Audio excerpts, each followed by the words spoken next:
let's just start from the beginning of this ordeal. Okay. And if you could talk about the how you came to encounter these officers. It began at a gas station, isn't that right? Right here on what, 50th or 51st and Clark. It's Gas King, I believe. My wife needed gas, so it was pretty late, right? So I went to go get gas. The kid that used to live right next door with his grandparents, that's Shiloh. Oh, well, whatever. He doesn't care, I don't think. I gave him $40. He took it inside. I went to the pump and tried to use it. And it kept flashing error. So he went in and told them. They said, go on the other side. So I just walked around because the gas hose was long enough and flipped it up and it started flashing error again. So he went to go say something to him and they were like, you know, more or less like, you know, forget you. Yeah.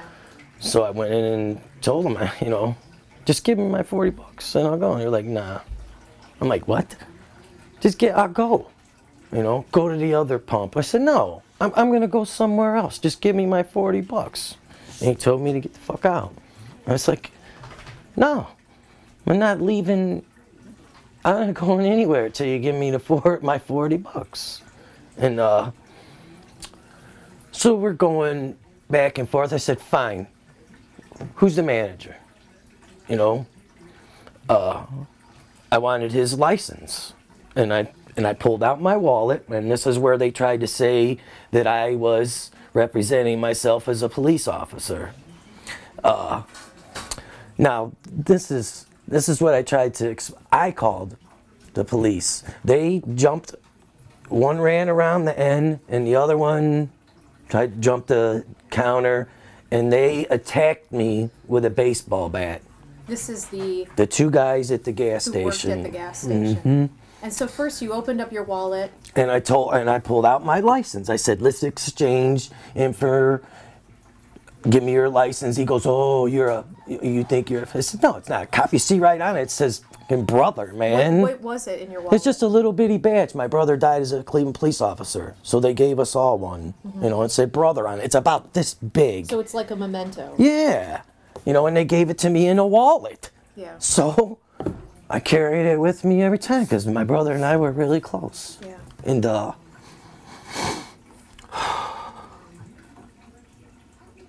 so they saw this and they reacted. They thought that you were. Well, he said, I said, no, I'm not a cop. It was my brother. I said, but I'm going to call him and bring him down here. You know, I said, I have lots of friends. Why are you doing this? He goes, get the fuck out. I'm like, I'm not going anywhere. And that's when he went to jump the counter, and that's when the one run around the corner with a bat. Now, if I represented myself as a police officer, would you attack me with a bat? Right.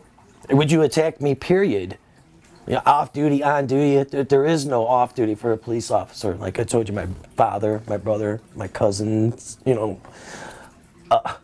So how they know, if I was a police officer, I would have my sidearm on me or whatever. You know, I'm surely not going to let two guys attack me with a baseball bat if I'm a police officer. So then did they call the police? I called them. You called the police? I called the police. Because you were being attacked by the... And they took my money. Okay. And they more or less, like, mugged me. So what happened when the police showed up?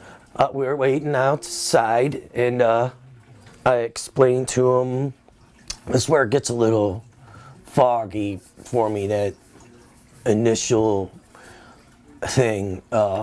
And right away, they were combative and talking down to me and cussing at me. And like I told me, shut the fuck up. Or, you know, and the one dude, he had the Marine bulldogs on his forearms. And I knew, I was pretty good at reading people, and I knew it was bad news as soon as he showed up. And he tells me, he goes, and the one dude was a younger guy. I don't know if he was a rookie or whatever, but he was real close to it because he didn't say much. I don't have no problems with that dude other than telling me, you know, when the guy told me he was going to whoop my ass, I was like, I'm pretty small, dude, and you're way smaller than me. So you can't talk to me like that. You can't tell me to shut the fuck up. You can't tell me to leave. You can't do any of the things that you're doing to me, man. Yeah. And I hope we're on camera because we can see this. And then he's like, I told you to shut up. I said, I'm not going anywhere. And I leaned up against the back of the car. I said, go in and get my money and I'll leave. He goes, and he goes in, he says, well, they said you said you was a cop. I said, they jumped the counter and attacked me with a baseball bat. It's on camera. Would you attack a police officer with a bat or anything? And he's like, I know these guys. And Shiloh was like, that's it. He's like, come on, Ray, go. I said, I'm not leaving, man. And at the time we were, struggling to get my Social Security.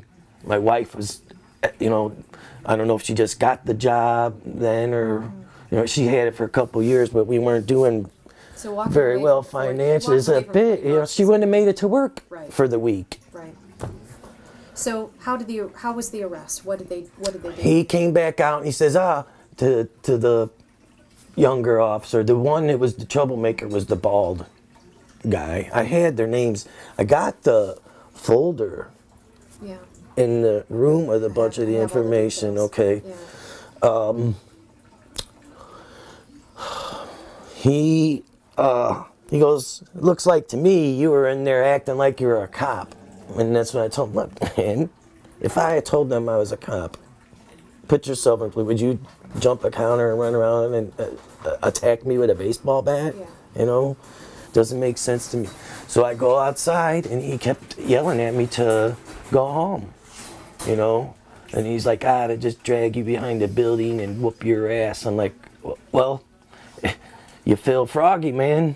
You're not going to sit there and treat me like that. Whatever, Eric, I'm going to tell him the truth. It wasn't like I confronted him or said that to him, And all I told him it would be a cold day in hell that he whooped my ass. And then I called him a jarhead. My dad was in the Army for a long time, and that's like a insult to Marine Corps guys. It wasn't like I talked about his mama or something, or told him, fuck you, Well, regardless. I never cussed. I never did anything. I kept my hands at my side or behind my back because I know, like I told you, my dad was a police officer for decades. My brother was killed as a Cleveland police officer. It's ridiculous. So then they decided. He goes, that's it. You're fucking going to jail. I said, for what? And they never even,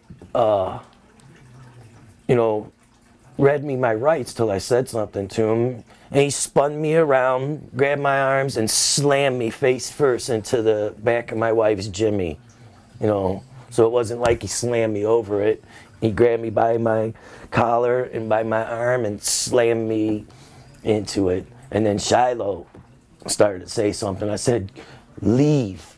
Go get Erica. Go do something or they're going to... I think they might even told him they were going to put him in jail too.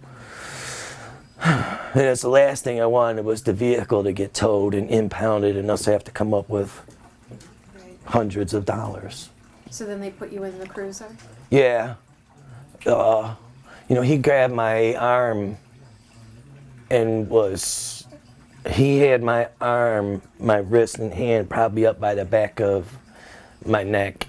He was trying to pick me up by it. And of course I was going to try and, he's like, you're resisting. I said, no, you're breaking my arm, man. I have to hold it down, and I told him over and over, I said, I'm not doing anything aggressive towards you guys, and this is where you're treating me.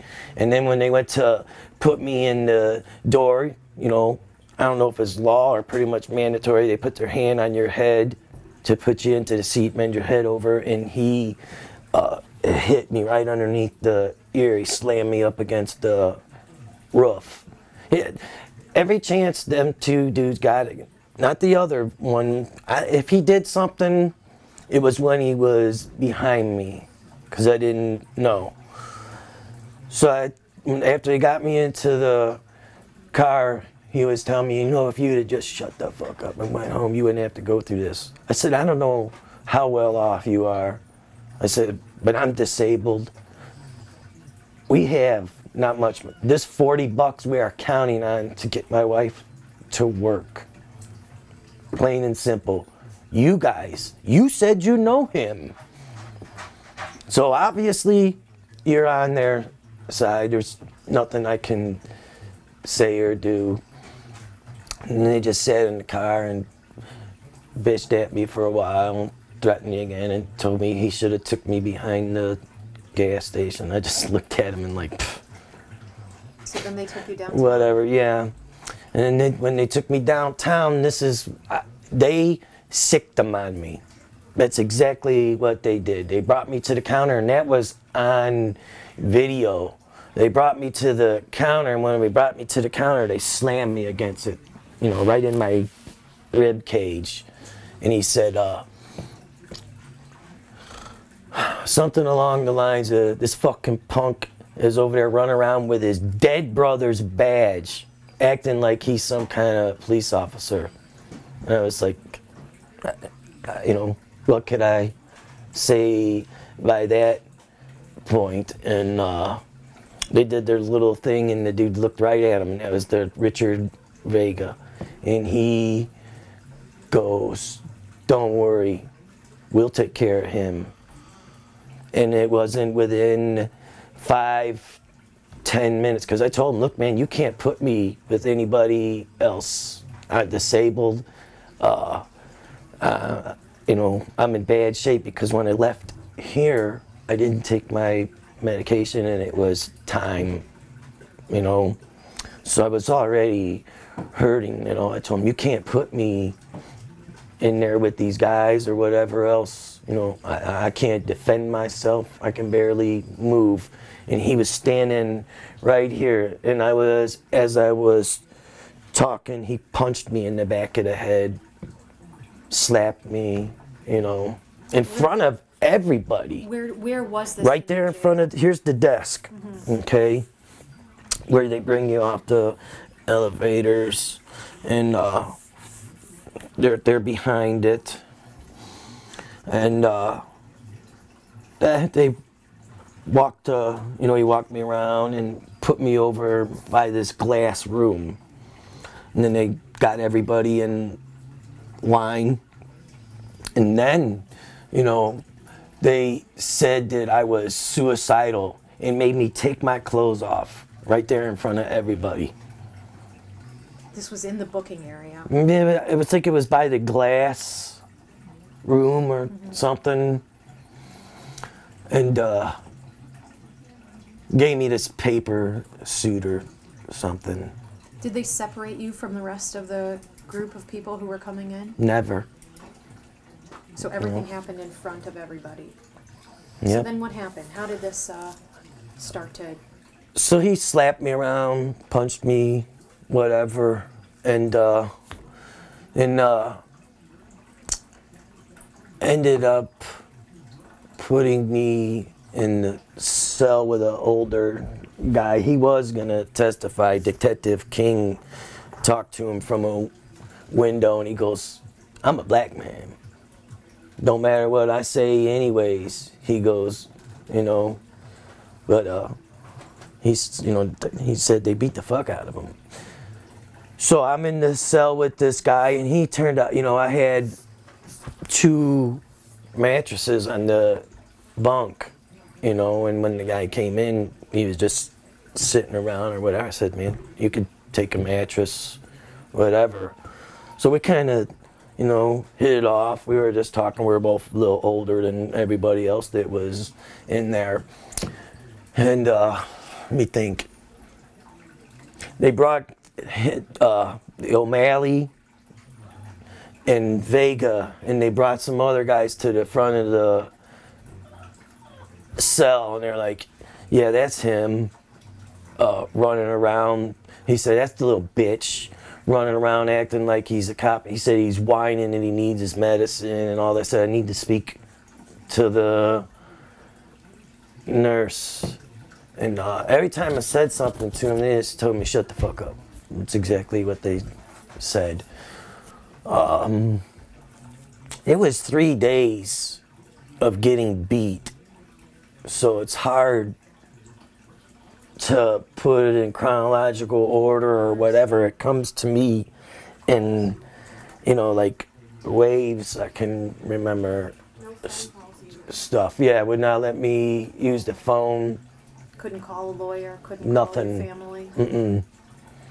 So then, were you in the cell with this other man while they would come in and harass you? Yeah, they didn't come in. Every time they came in, they beat the piss out of me. What did they do to you?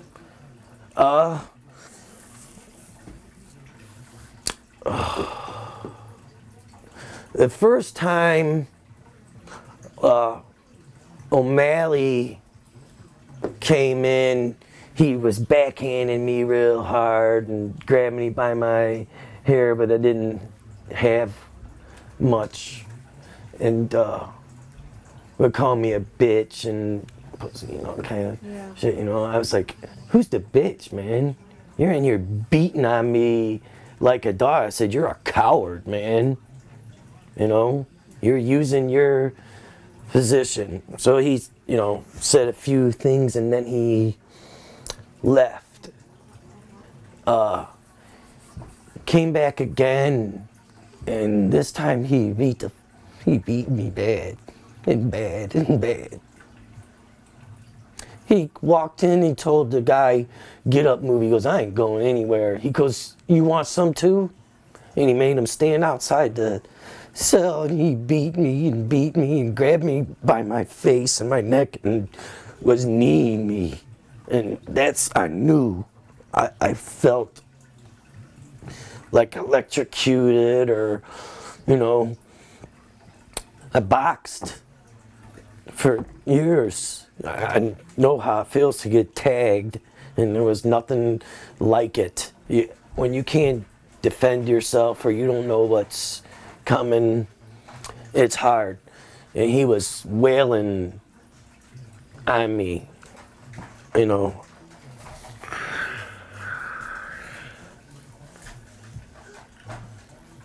And that's when he broke my tooth in half too. Chloe, go. Go on. Go on, girl. She's ancient. So he left the door open, and was this O'Malley or Vega? that was O'Malley. It really was. Not that Vega didn't take his turns over the 3 days. And I met an older white shirt supervisor guy that I talked to it first when it came in. He was a military boy, and he said something to me about being in the military, and I told him no, my dad was a lifer. So we kind of talked for a while, because I told him that Vega punched me in the back of the head or slapped me around. As soon as he goes, well, I'll find out, you know, we get to the bottom of this. And then to jump ahead a little bit, I don't know exactly when it happened, if it was the second or third day or whatever, when he seen me, I didn't have a scratch on me. The next day he seen me, he goes, I told them not to put you in a cell with anybody. I said, they didn't do it. They did it. Your boys did this to me. He goes, you stay with me. You're not going anywhere but next to me. And he did do his job, but they made it so hard on him. I don't know what they did to him, but he wouldn't show up for anything. He said he had heart trouble. They said he had heart trouble or something like that. He said he was going to protect you, but he did. But he didn't. He didn't come. Well, yeah. Once he left after his shift, you know, it was game on for them. And so, did they just come taking turns back and forth? Yeah. Sometimes a couple. Like they took me to this room. So they took you somewhere isolated. Yeah, and then that's when they handcuffed me to the chair. And what did they do? They beat me. With their fists? Knees. And their knees. Slapped. Pulled my hair. Grabbed my face. What were they saying to you? Yeah. Calling me a pussy and a bitch, and, you know, this is what you get when you, whatever they perceived I was doing wrong, you know, acting like, you know, they made a comment about you know, police officers and this and that. And I told him, look, man, you guys are beating on the wrong dude. You know, I'm telling you now.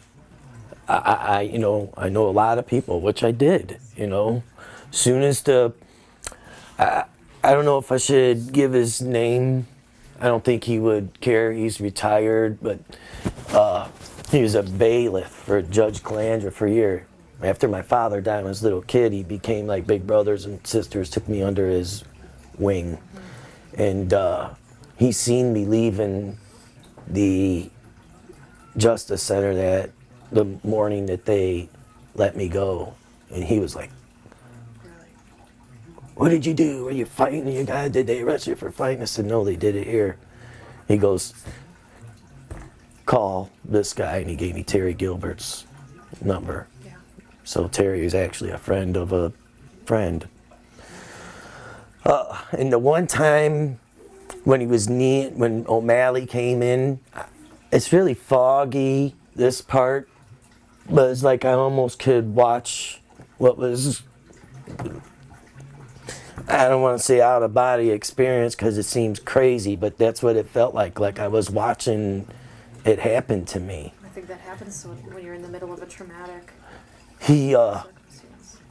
I know that him and Vega and O'Malley were there, and when he told the guy to get out, he was, like I told you, beating the young black kids across the hall. And I remember looking up and seeing white people's faces and then or whatever, and they just stood there and they were smiling, and that's what like stuck with me.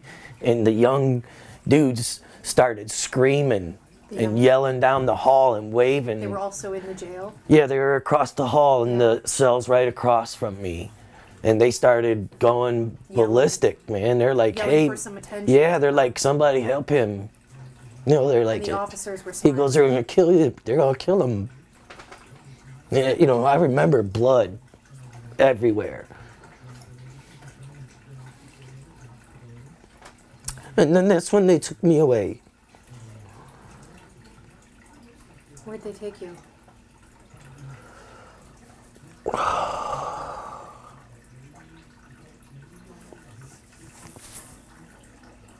To some room.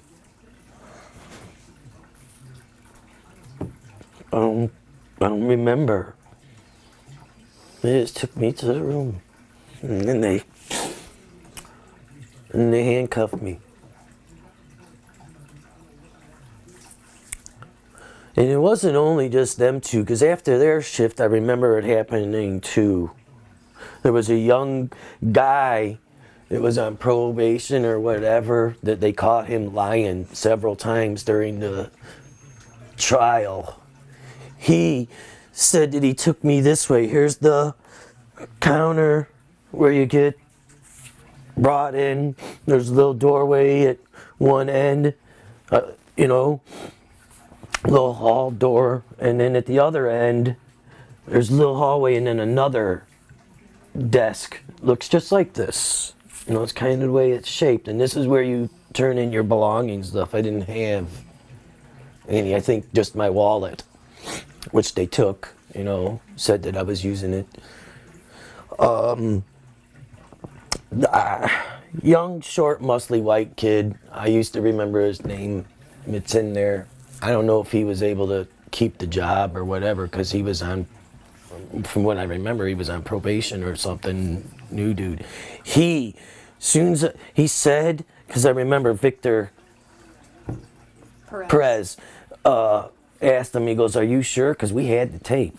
You know, we confiscated, or they confiscated, so they couldn't look at it anymore. So he must have got confused or whatever. He said, look, I took him this way, and then I took him that way, and then I took him into the cell. And you could see him snatch me up and take me down the hall. And the whole time I got cuffs on. I mean, what am I going to do? He said that I was trying to fight with him or resist. That's a lie. You know, I was telling him what your buddies are doing to me, man. You know, are you just going to let this happen? And he was like, something about you fucking deserve it. And, you know, that's what you get for running around using your dead brother's badge. I'm like, you guys are crazy. You know, and I tried to tell him, they attacked me with a baseball bat. Man, if I told you I was a cop, would you attack me with a baseball bat? Or supposedly showed you a badge? If you did, I would shoot you. Just like any police officer would do if you attacked them with a bat, knife, anything. And as soon as I got past the desk here, where the cameras were out of sight, like I say, he's a pretty cocky dude. You know, he was thick, short. He picked me up and slammed me off the ground. And I remember it so good because my right leg twisted underneath me and it hurt so bad. Which officer was this? That was the short, I don't remember. It's, yeah. I want to say it was like ethnic sounding, some kind of ski or something like that. He should be in the trial manuscripts. They made him come up to the thing. Like I said, they caught him. Well, the other two wouldn't get on stand. And they caught the janitor lying. They were all in cahoots. That's what pissed me off so bad, that every dude got up there and lied through his teeth and then got busted. You know? And he's just a janitor. I'm sure he has to spend every day with them dudes, man. And he's just an old Puerto Rican dude, you know? But he tried to say they took me that way too, and that I was trying to fight. And he was like, yeah, he was hitting them and stuff. And so they played the tape. They're like, he has cuffs on. So what was he hitting them with? And then he just clammed up. How long do you think they kept you in that room before they returned you to the cell? I don't know. It was a while. And then they took a towel and wiped my face. Because it was bloody. They tried to clean you up. Mm-hmm. And all I had was like a little muscle t-shirt. Did you ever lose consciousness? I think in the chair, maybe. You know, I wasn't knocked completely out, but, you know, blurry, foggy. I'm pretty sure in the chair there, it's so far in between. Maybe I was, because, you know, maybe the times that I can't remember is when I was out. How did you lose your tooth? When O'Malley kneed me, it split.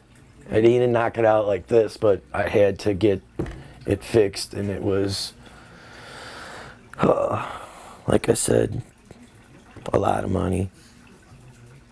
Just from, like, you know, it's thousands of dollars for an implant. And right. And so, how did this come to an end? How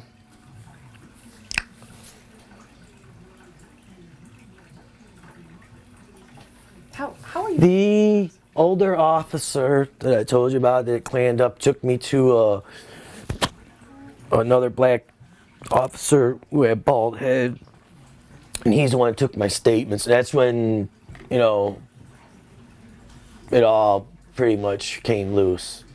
And by then, you know, Flask, all of them knew about it by then, you know, because I seen Terry within a day. My oldest, did Russell come get me? My oldest brother came get me.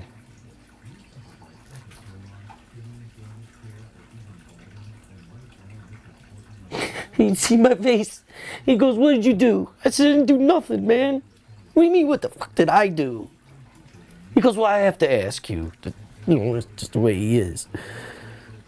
And then I told him what happened. He goes, it ain't happening. We're gonna get him. But, they, every time I told the bald guy, you know, parts of my statement, he was like, are you sure? You know, and then I don't know if you know, like, the previous history on them two dudes before me, they were trying to get these guys for a while. So they obviously knew these dudes did stuff like this already and let it happen. So like I told Victor when it was all done, you know, I know you used me to get them guys out, and that's fine. Because I, you know, by then I already knew what was going on. I said, you know, only consolation is I know they're not gonna do it to anybody else. So, that went on for quite a while. You can't see.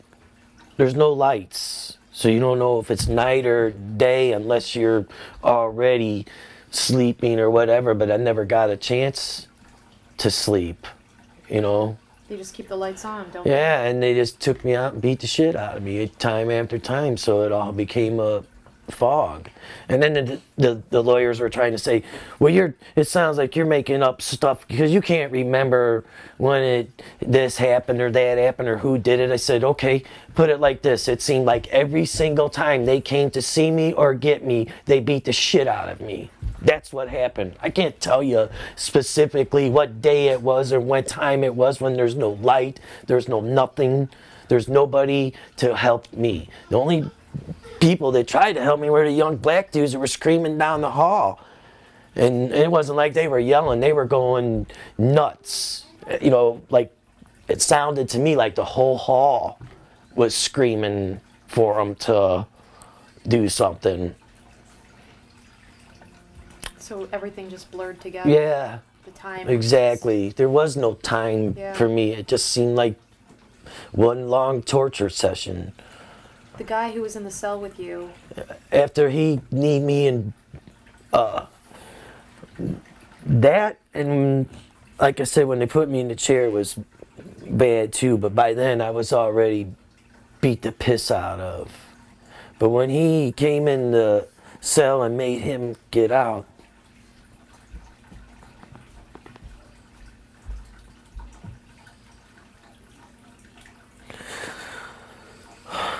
this one, it was, you know, really bad.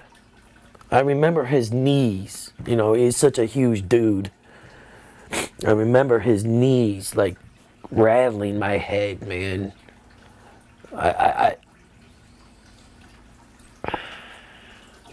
It was bad. I had headaches for a year, and not like a headache.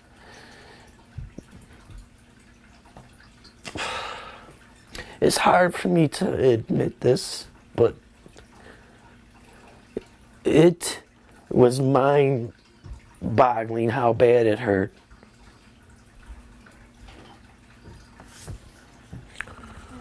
And then over the year as it went on and stuff, I can't say that I didn't think, if I didn't have people that loved me, my wife and kids and people that depended on me, I would have killed myself. They just never left. I feel so worthless.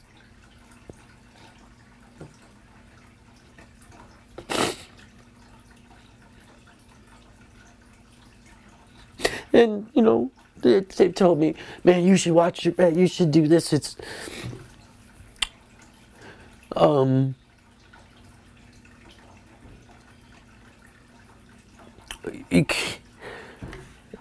when you get beat so bad, it's so hard to process anything. There's periods where I don't remember anything but how bad it hurt. You know, and then I'm sure that I could have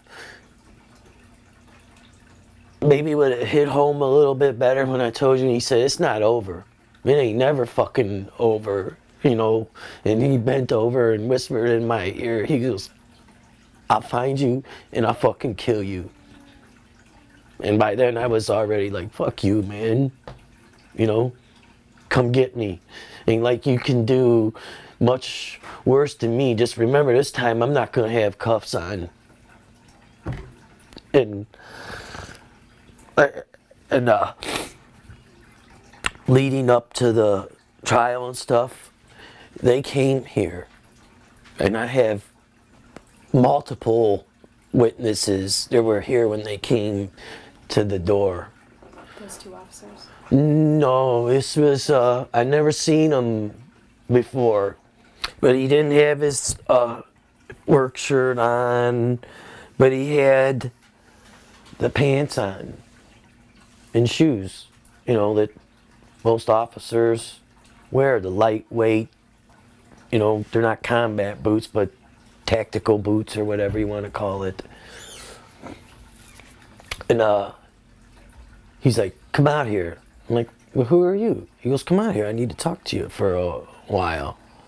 And it just wasn't registering with me. You know, I didn't know if he was a detective because he never announced or said who he was or whatever.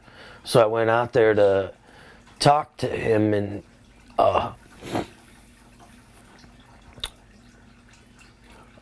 he's like, well, you know you're fucking lying, and you got what you deserve. And my older brother Ronald, and our family friend that's been around for, he's an older dude too, so it's not like they're my young friends that are gonna lie for me or whatever.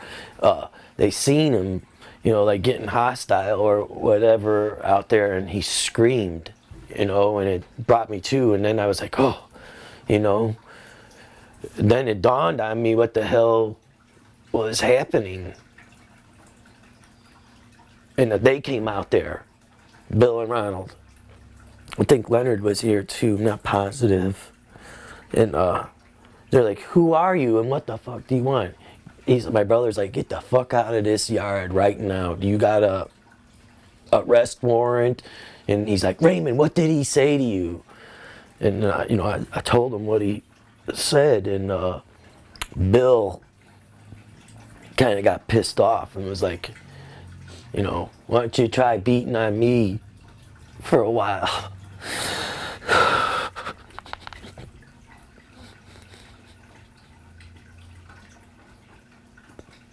And that's about all I can remember while I was there. Did you feel like you were never going to get out of there? I thought I was dead.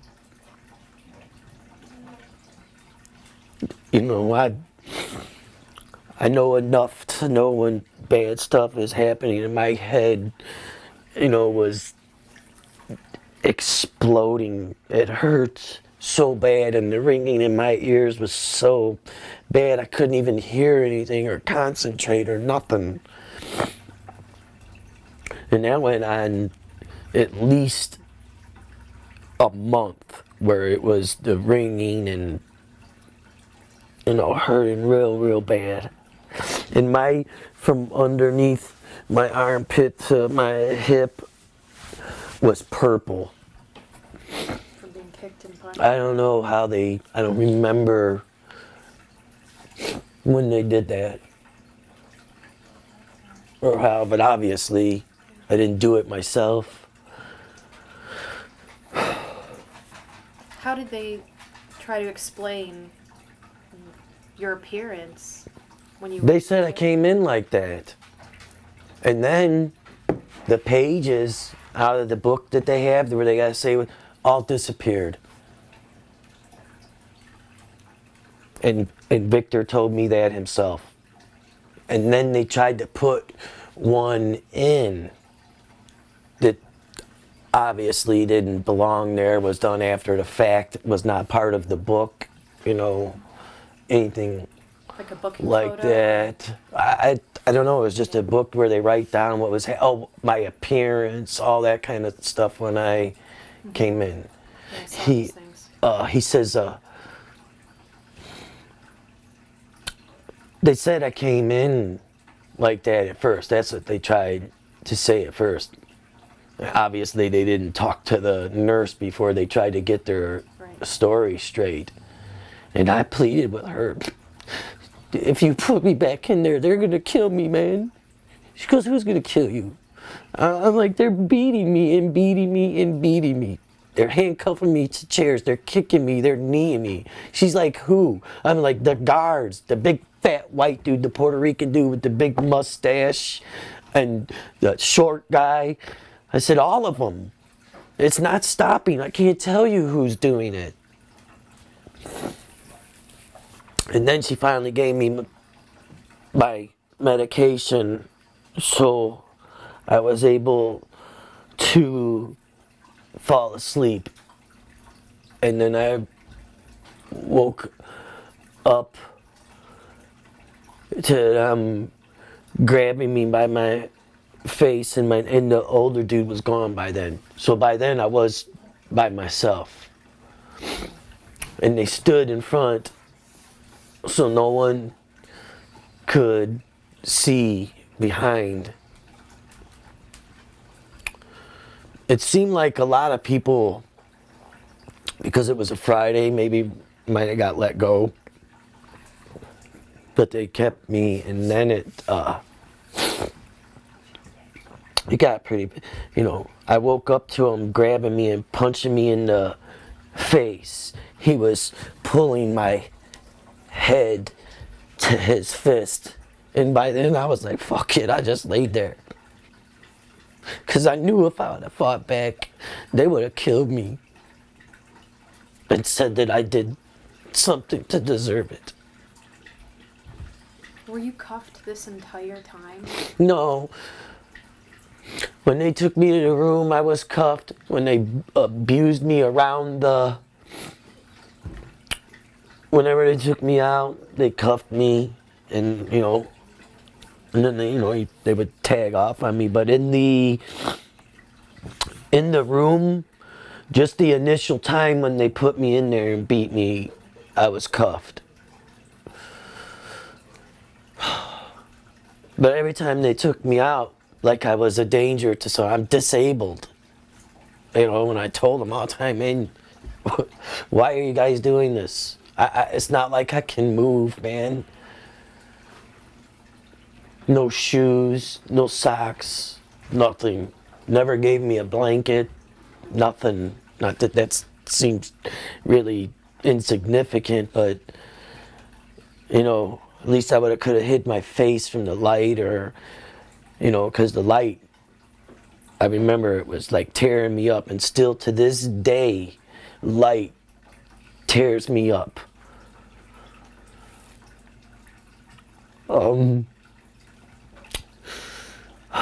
So your brother came to get you, and you were in pretty bad shape at that point. And then I'm in the elevator, and I seen Jeffrey Pasedley, who grew up right across the street from me, and he knows me. He knows I'm no punk. Just like he came from a good family, so did I. And I'm like, hey, Jeff. I looked and I said, I didn't know you worked here. I said, let me tell you what your buddies did to me. And then I turned and looked, and the one guy goes, oh, don't worry. He goes, we take care of stuff like that. He goes, when, you know, because he assumed that some other inmate, or I don't know what you want, I don't know if I was considered an inmate by then or whatever. He goes, oh, we take care, we'll find out who it was. I said, there's no need to find out, it's him. And Richard Vega was standing right next to me. I said, him and his buddies, and he laughed. He's like, ah. And I looked at Jeff, I was like, see? I said, they did this, man. So I said, I'm gonna come looking for you and find out, you know, what kind of people they are, or you're gonna get tested, you're gonna get subpoenaed. And I turned and looked at him, and I told him, I told you you're not gonna get away with this, man. And then they all kind of chuckled. Jeffrey didn't, you know, but the rest of them were like, you know. So you came home. Yeah, my brother came and got me, and well, I was waiting on him, and that's when I seen Frankie Galicio. I don't know if you can use it. I don't think that Frankie would give a crap if you guys used his name, you know. And he seen me, and assumed, he's like, hey, what were you fighting? They arrested you for fighting or whatever? I'm like, no, man, they did this to me. He's like, who's they? So I told him, he goes, no. He goes, you didn't mouth off, you didn't try and hit him. Oh, and he tried to say I spit. The only time spit or saliva or anything came out of my mouth was mixed with blood from them punching me or kicking me or whatever. And Frankie goes, you didn't fight back, Ray? He goes, you didn't fight back. I said, I couldn't, Frank. Either they were cuffing me or there was more than one, or they were sucker punching me, or I was waking up to it, or they were strapping me to chairs. He goes, and by then I didn't know their names or anything, and he wanted me to go upstairs and show him who they were. I was like, well, the dude just left off the elevator. He was gonna have him arrested. Like I say, he was a bailiff for Calandra and many other judges. He was there for 30-some years. And he wanted to get him right then and there. How has your life changed on account of what happened to you?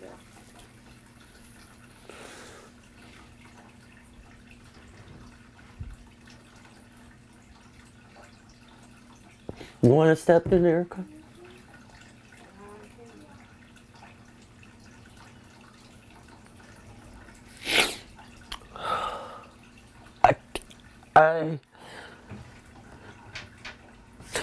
I used to, remember I told you about the phone numbers at the shop? I can remember every number. I used to watch Jeopardy every day. I lived for it.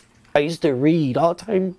Now I can't. It takes me a day to read the sports page because I gotta go back and read it over and over. I can't. I used to love working on cars and my motorcycle. I can't. I lose track. I get frustrated. I'm angry. And they have to pay. My family pays every day. I don't like myself anymore because this is what I've become. If I'm not sad, I'm angry. It's just, I don't leave my house hardly ever.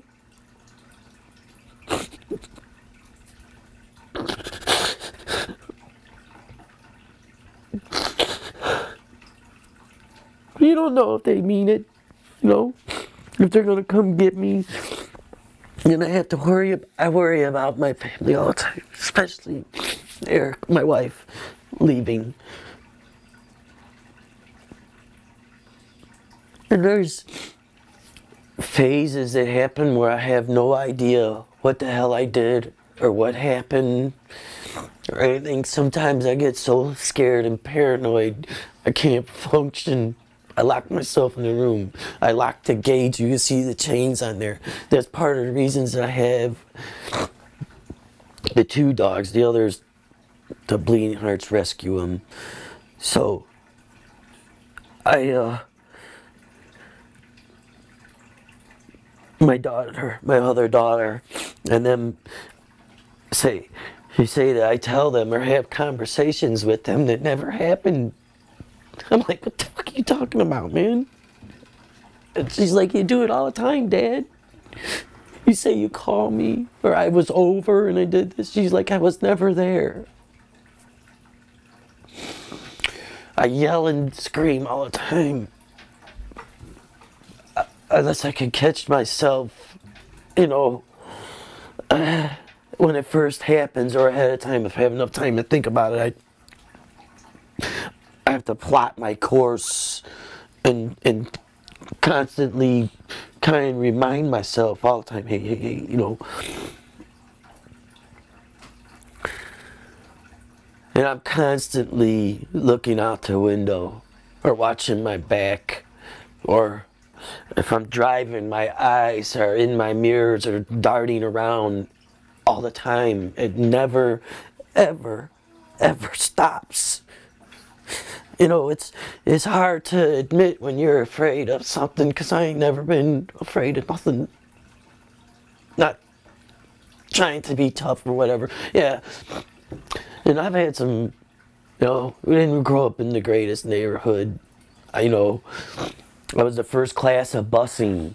So every day in front of the West Side Market, either you defended yourself or you got your ass whooped and your money took and your bus ticket and your lunch and everything else. So, I'm not a sissy. I'm not a chicken. I'm not confrontational, you know, but if you come after me, and, you know, I would never let you get me, you know. How has this experience changed the way you feel about, or affected the way you feel about law enforcement and trust and trusting that kind of authority figure? I have so many friends that are police officers that I grew up with. Half the neighborhood are all my buddies. I was out of 2,702 applicants, I was 242. So I have no ill will or hold anything against them, because I know there's always some bad apples somewhere. So as a whole, my oldest daughter, you know, she's like, you of all people, Dad, why do you defend them? She's 26. That's the generation, you know, like she said, I don't know if they're right or wrong. She goes, but there's too many young white kids, too many young black kids, too many of them getting killed, Dad.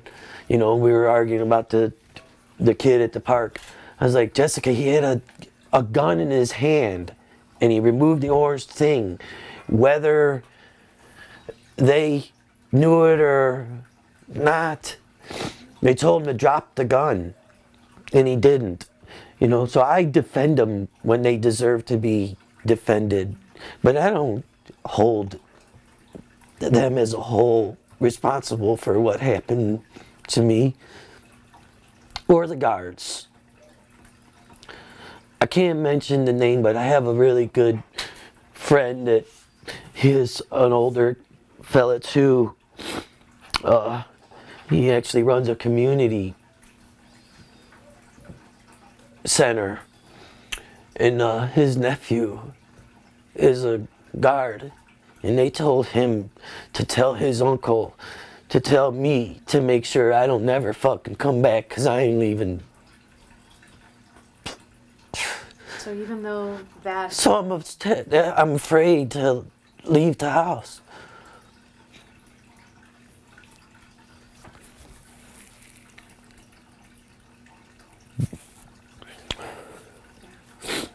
And then it was a whole nother gauntlet of shit when the trial started. You know, like I told you, they got caught in court. Did you read the court transcripts or anything where the bailiff caught them doing what they were doing? And, you know, they asked me if I wanted a retrial, you know, to dismiss it and start all over. She wasn't going to let any of them in this time. I know that they made a bunch of them leave, and it's kind of foggy too, because I was having a hard time then coping and trying to recall all the things that they wanted me to recall, and going through your head exploding and being absolutely terrified they were going to come get me, because they were making it perfectly clear. They were going like this in the back of the courtroom and throat slashing gestures and they followed me to the bathroom, and when I turned around they were standing like this, and went to say something and we're going like this, and Terry walked in. So they just turned around and walked out, and he was like, Ray, what was going on? I'm like, they came here to, I don't know what they came here to do, but obviously it wasn't to make conversation. And then when we both got out there, they were sitting there trying to pull it on him. You know, I'm like, are you seeing what I'm seeing, Terry? He's like, yeah. He goes, unfortunately, he goes, it happens to me, you know, often. He goes, but don't worry, we'll have you escorted. And from that point on, they had to have the sheriffs escort me everywhere, because everywhere I went, they were there.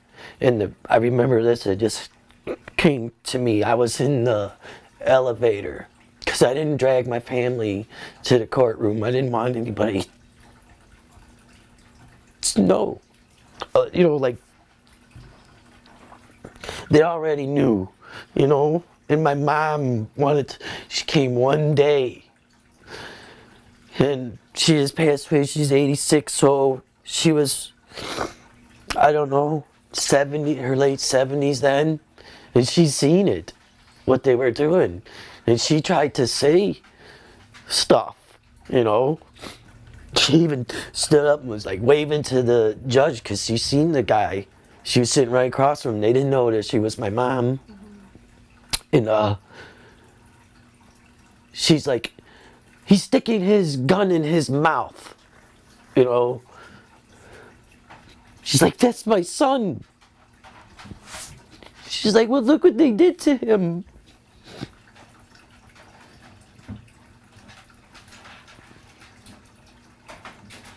And so not only did it mess me up, it absolutely destroyed and terrified my mom. She didn't even want me to leave her house and come stay with my family.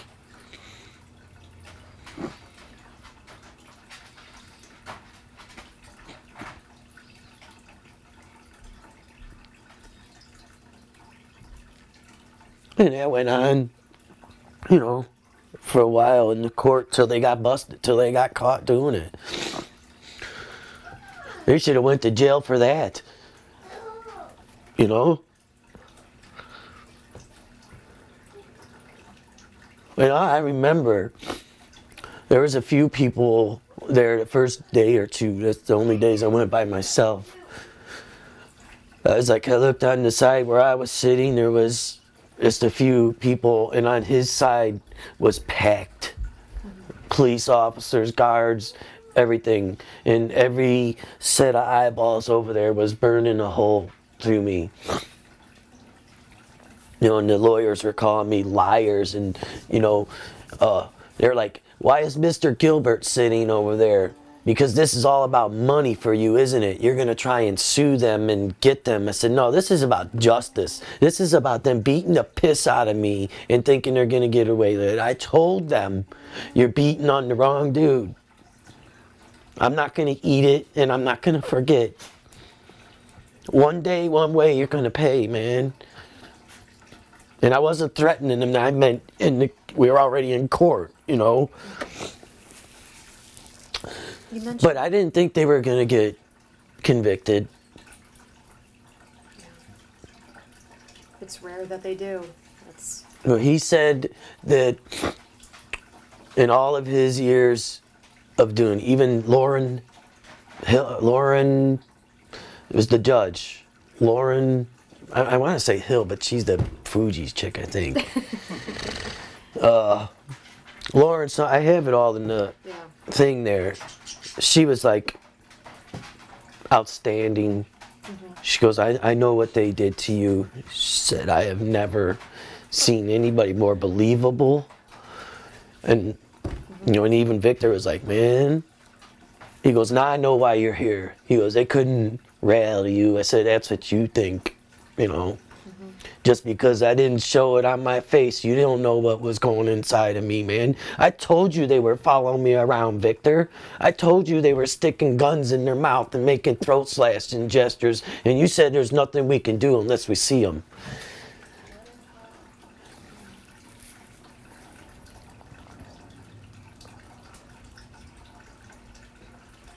Do you feel like you'll ever get over this? No. In the trust thing, like you said, it doesn't go to just the law enforcement community or guards, or if they're part of it or whatever. When there's something that happens like this to you, it makes you distrust almost everybody.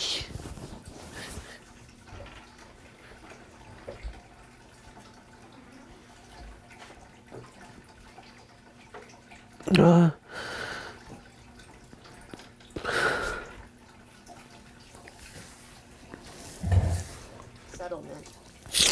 Oh, and how it wasn't enough to cover even the medical bills. That not even close.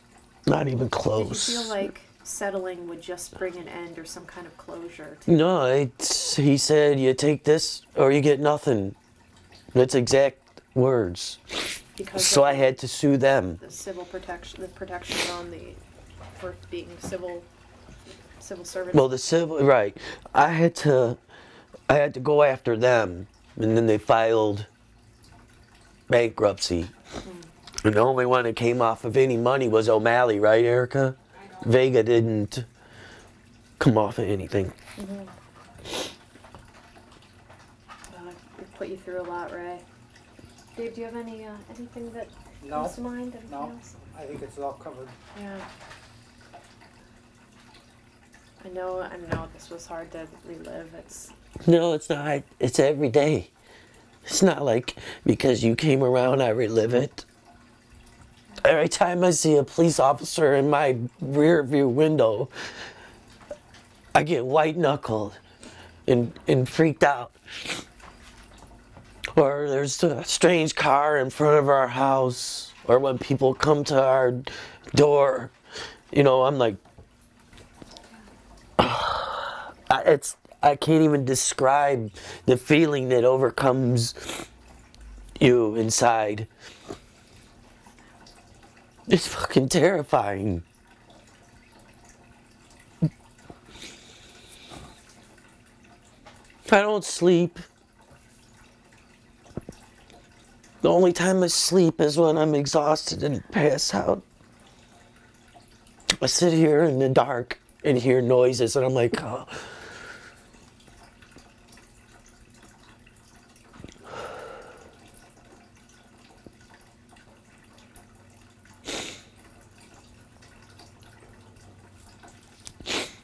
So it's not like I'm not aware, you know, if they come.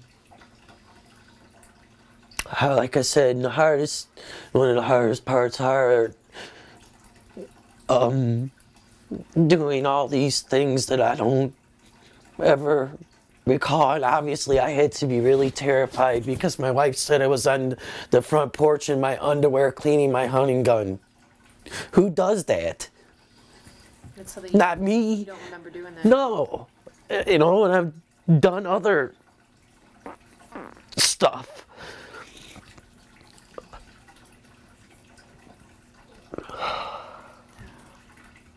And I still have, I don't know if they're like calcium deposits or whatever, but I still have lumps on my skull.